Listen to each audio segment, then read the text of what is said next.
Well, I hope that you're doing well today. I hope that you've had a great week so far.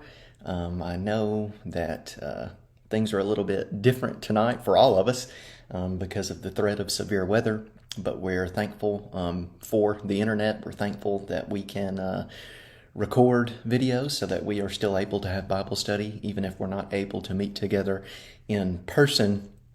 I know that we still have several out that are sick, and we certainly want to be mindful of those people. We want to be praying for them and letting them know that we love them. I don't think we have any announcements, so we can get right into it. We're in Genesis chapter 19. This is one of the more well-known chapters, I think, in the book of Genesis. It is the chapter that really deals with the destruction of Sodom and Gomorrah. So what I'm hoping for tonight is we can get through all of chapter 19 and maybe all of chapter 20, but that might be a bit ambitious. We'll see. Notice starting in verses 1 through 2. The two angels came to Sodom in the evening, and Lot was sitting in the gate of Sodom. When Lot saw them, he rose to meet them and bowed himself with his face to the earth and said, "My lords, please turn aside to your servant's house and spend the night and wash your feet. Then you may rise up early and go on your way."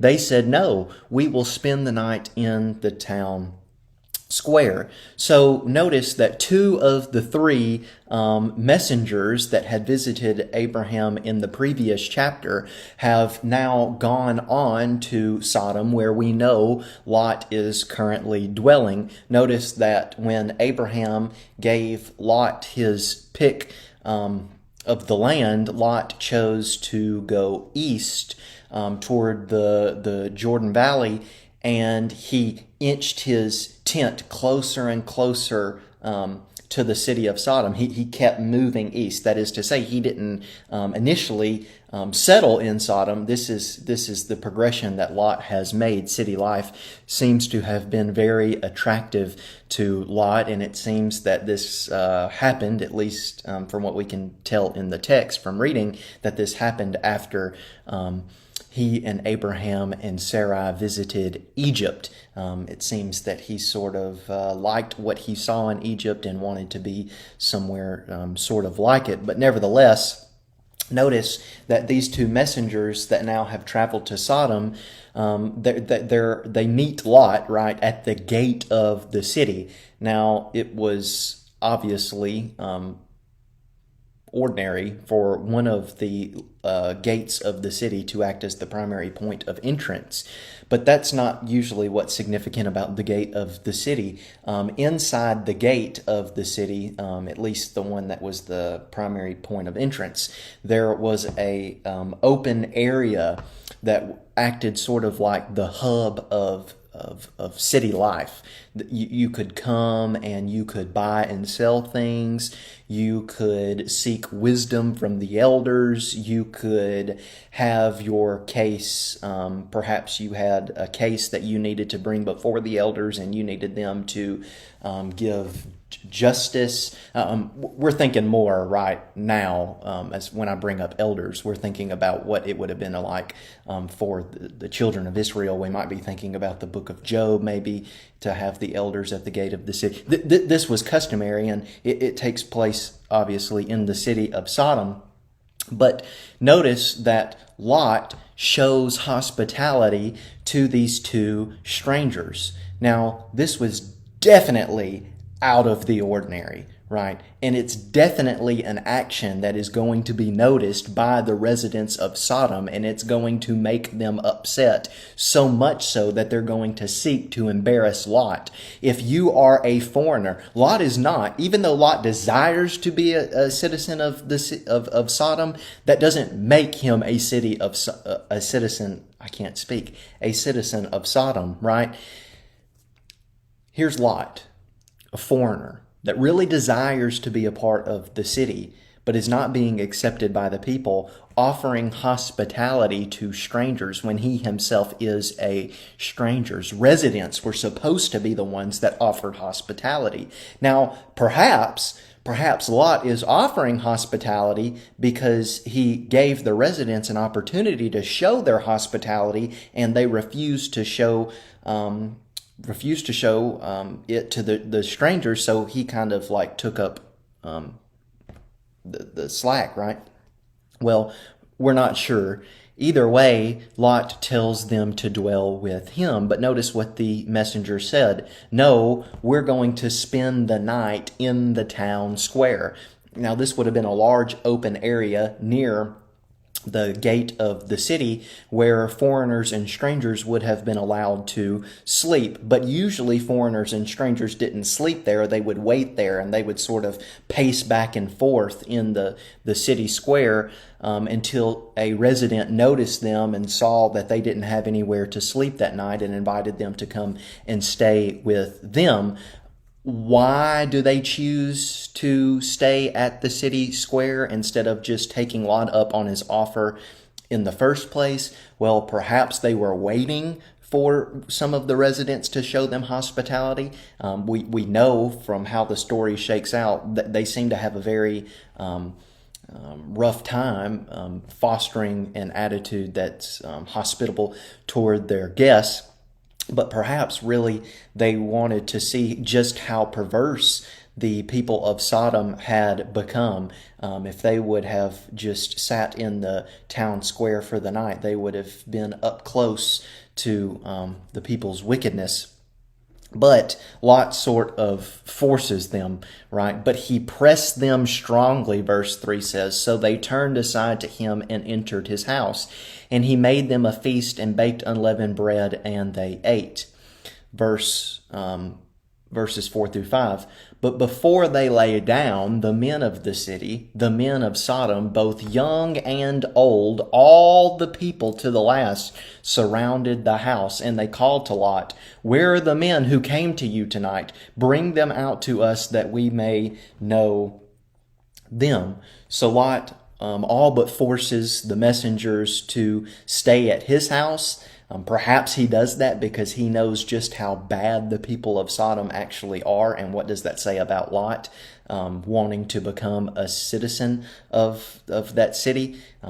It shows us that Lot's on shaky ground, right? But at least he's not so far gone that he's developed an attitude that's unwilling to show hospitality to foreigners. If you've noticed, I've said hospitality a lot. And what I'm trying to get at is the people of Sodom developed such a perverse nature that it led them to develop other attitudes that were displeasing in the eyes of God. So when we give in, I think, give ourselves over to maybe one particular sin, and we don't think that it's bothering us in other areas of our life, we are mistaken. Our sins affect different areas, so many areas of our life. But notice these men, they're upset. They're upset because Lot has shown hospitality as a foreigner to foreigners, and they really want to embarrass him, and they really want to make a fool of him. So how are they going to do that? Well, they're going to try to let his guests satisfy their sexual desire, right? Their perverse desire. So we can keep reading. Lot went out to the men at the entrance, shut the door after him, and said, "I beg you," notice this phrase, "my brothers, do not act so wickedly." Lot knows what they want to do to these strangers, but he still addresses them as his friends. Notice again, we've already said this. He has a desire to be a part of this city. He himself wants to be a citizen. So even though he knows how wicked the people are, And what they're wanting to do at this point in time, he still doesn't want to make them any angrier than they already are, right? This is why he says, my friends. So he tells them, don't do what you're about to do. Behold, I have 2 daughters who have not known any man. So what does that tell us about his daughters? Well, they haven't succumbed to the ordinary life of the Sodomites, right? It says something that his daughters have been living in this type of environment and they're still virgins. They still have some morals about them, right?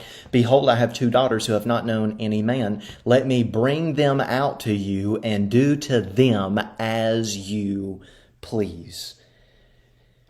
Now, this is very difficult to stomach, right? Because Lot is willing to sacrifice the honor of his daughters. In other words, he's willing to give up the integrity of his own daughters for the men. He saw his daughters as a means for his own advancement.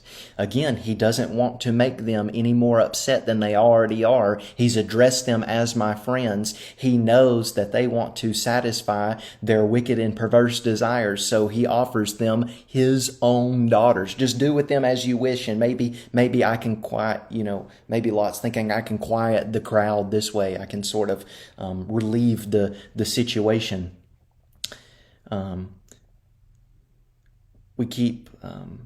But he says, only do nothing to these men, for they have come under the shelter of my roof. But they said, stand back. And they said, this fellow came to sojourn, and he has has came to sojourn, and he has become the judge. Now we will deal worse with you than with them. So notice, although Lot wants to become a citizen, they do not want Lot to be a citizen. In their eyes, he is a stranger. He's a foreigner. He's just like the 2 men that are in his house, and they treat him that way, right? You've messed up, Lot. You've messed up. You haven't given us what we want, and because of that, we're going to do, if you think we were going to do bad to the guys that are in your house, wait until we get a hold of you, because we're going to do a lot worse to you than we were to the individuals in your house. Then they pressed hard against the man Lot and drew near to break the door down.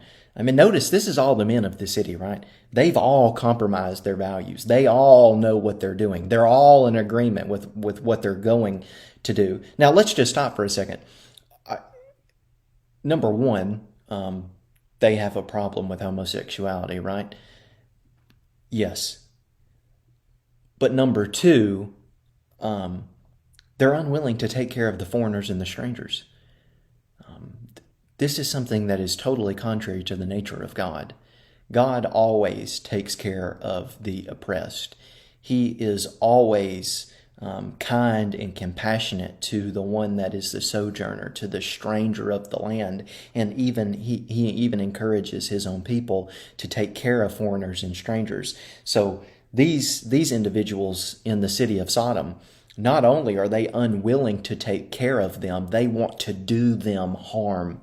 And this is something, obviously, that it's just the last straw. But the men reached out their hands and brought Lot into the house with them and shut the door. So they have what they need, right? They needed to see just how wicked the city had become. They've seen it firsthand. They have all the information they need. And they struck with blindness the men who were at the entrance of the house, both small and great, so that they themselves were groping for the door. Then the men said to Lot, have you anyone else here? Sons-in-law, sons, daughters, or anyone you have in the city, bring them out of the place. For we are about to destroy this place, because the outcry against its people has become great before the Lord, and the Lord has sent us to destroy it. Now, again, this is why the 2 men, the 2 messengers are in the city of Sodom, right? The Lord had already heard the cries of the people in Sodom that were oppressed, that were being afflicted by the men of Sodom. And he sent these men to see if the wickedness sort of aligned with the volume of the cries, and they have, and God's heard them, and because God's heard them, God is going to do something about it. So these messengers that are heavenly, they use their heavenly powers to sort of get Lot out of a bad situation by striking all these men blind. But notice God's compassion. Lot has strayed off here. Again, he's on shaky ground morally. He hasn't lost all his morals, but he's certainly been willing to compromise some of his moral values.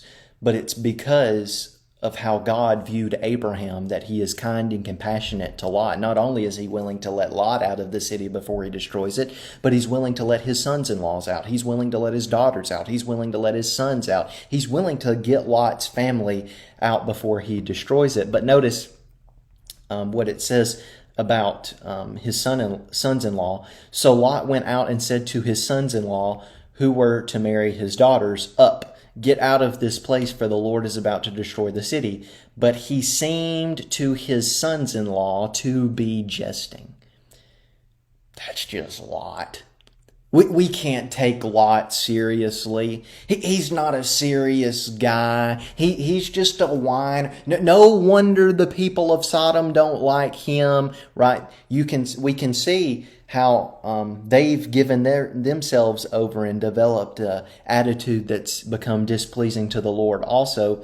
But this time, whether Lot has messed with them in the past or not, he's not messing around now, because God is certainly not messing around.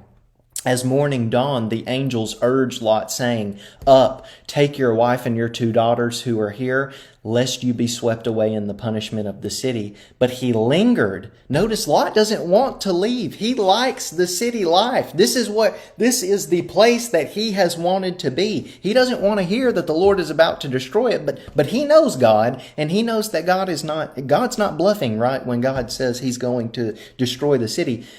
So the men seized him and his wife and his 2 daughters by the hand. So he's lingering so much that the messengers have to almost drag his family out so they're not destroyed. Again, not because the Lord is looking kindly upon Lot. The Lord is now looking kindly upon Abraham by showing mercy to his family, because Abraham loved Lot so much. The Lord being merciful to him, and they brought him out and set him outside the city. And as they brought them out, one said, "Escape for your life. Do not look back or stop anywhere in the valley. Escape to the hills, lest you be swept away." So notice the instructions, right? And this is going to be hard for Lot. Lot, we know that you like the city life. We know this is where you wanted to put your roots down. But listen, buddy, do not look back, okay? Things will not be good for you. You will lose your life. And Lot said to them, "Oh no, my lords, behold, your servant has found favor in your sight, and you have shown me great kindness in saving my life." Notice, Lot's not wanting to run to the hills. He's become a city boy, and he wants to stay a city boy. "But I cannot escape to the hills, lest the disaster overtake me and I die.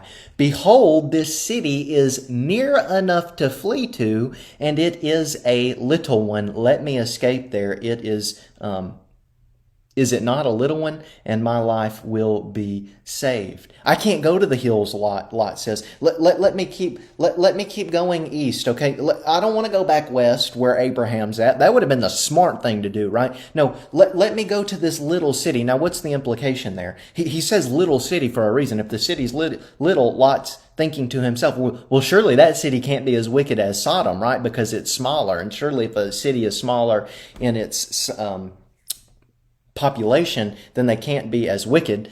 That's a bit of a stretch, right? That's a bad argument. But nevertheless, they're going to let him go. He said to him, "Behold, I grant you this favor also, that I will not overthrow the city of which you have spoken. Escape there quickly, for I can do nothing till you arrive there." Therefore, the name of this city was called Zoar. And of course, that means little. The sun had risen on the earth when Lot came to Zoar. Then the Lord rained on Sodom and Gomorrah sulfur and fire from the Lord out of heaven. And he overthrew those cities and all the valley and all the inhabitants of the cities and what grew on the ground. So notice nothing is left. This land that was, seems at least to have been as fertile as Egypt, at least by the way it appeared. I mean, it caught Lot's eye for a reason, is now devastated. It's left desolate. Nothing is going to grow there anymore. There is no sign of life. This is just how bad the Lord destroyed Sodom and Gomorrah. In fact, we know that ultimately Sodom and Gomorrah become the ultimate symbol for destruction and for judgment, right? We read about this in the Gospels. Jesus uses this as a reference. But Lot's wife behind him looked back and she became a pillar of salt. Why did she look back? Did she like city life as much as Lot? Maybe. Did she hear the noise of the city being destroyed? Did that catch her attention? Did she hear the cries and the screams of the people of Sodom and felt bad and wanted to go back? Who knows? But she disobeyed. She knew what the Lord wanted them to do. She knew that she wasn't supposed to look back. She knew what would happen, and she did it. And Abraham went early in the morning to the place where he had stood before the Lord. This is where he sort of questioned the Lord about Sodom, and they had a conversation. How many people how many righteous people would you allow for not to destroy the city of Sodom? Well, he's standing in this place again. And he looked down toward Sodom and Gomorrah and toward all the land of the valley, and he looked, and behold, the smoke of the land went up like the smoke of a furnace. So it was that when God destroyed the cities of the valley, God remembered Abraham and sent Lot out of the midst of the overthrow when he overthrew the cities in which Lot had lived. There is book, chapter, and verse for why God saved Lot, despite his willingness to compromise his values and set up shop in a place of wickedness. It was because of God's relationship with Abraham. It was because of Abraham that Lot was saved. Now Lot went up out of Zoar, and he lived in the hills with his 2 daughters, for he was afraid to live in Zoar. Well, that's sort of ironic, right? Because he didn't think Zoar could be any worse than Sodom, but for some reason he's unwilling to live in the city like he wanted to, so now he's living in the hills, right? The messengers wanted Lot and his family to go to the hills, but he wanted to go to the city, but he's in the hills whether he likes it or not. And he's there with his 2 daughters. So he lived in a cave with them, his 2 daughters. And the firstborn said to the younger, "Our father is old, and there is not a man on earth to come into us after the manner of all the earth. Come, let us make our father drink wine, and we will lie with him, that we may preserve our offspring from our father." So they made their father drink wine that night, and the firstborn went in and lay with her father. He did not know when she lay down or when she arose. The next day the firstborn said to the younger, Behold, I lay last night with my father. Let us make him drink tonight also. Then you may go in and lie with him, that we may preserve offspring from our father. So they made their father drink wine that night also, and the younger arose and lay with him, and he did not know when she lay down or when she rose up. Thus both the daughters of Lot became pregnant by their father. The firstborn bore a son and called his name Moab. He is the father of the Moabites to this day. The younger also bore a son and called his name Ben-Ami. He is the father of the Amorites to this day. We said Lot was on shaky ground morally. Sadly, he continued to, his moral values continued to decline. He ultimately put himself and his daughters in a situation that would ultimately cause God's children a lot of heartache and pain throughout much of their history. The Moabites and the Amorites, they're going to be a thorn in the side of God's people for a long time. And we sort of see why here. We'll stop here. It's not a very... It's not my favorite chapter in the book of Genesis, but it is a chapter in the book, so we were going to talk about it. We'll stop here, and we'll pick up next week in chapter 20. Can't wait to see everybody Sunday. God bless.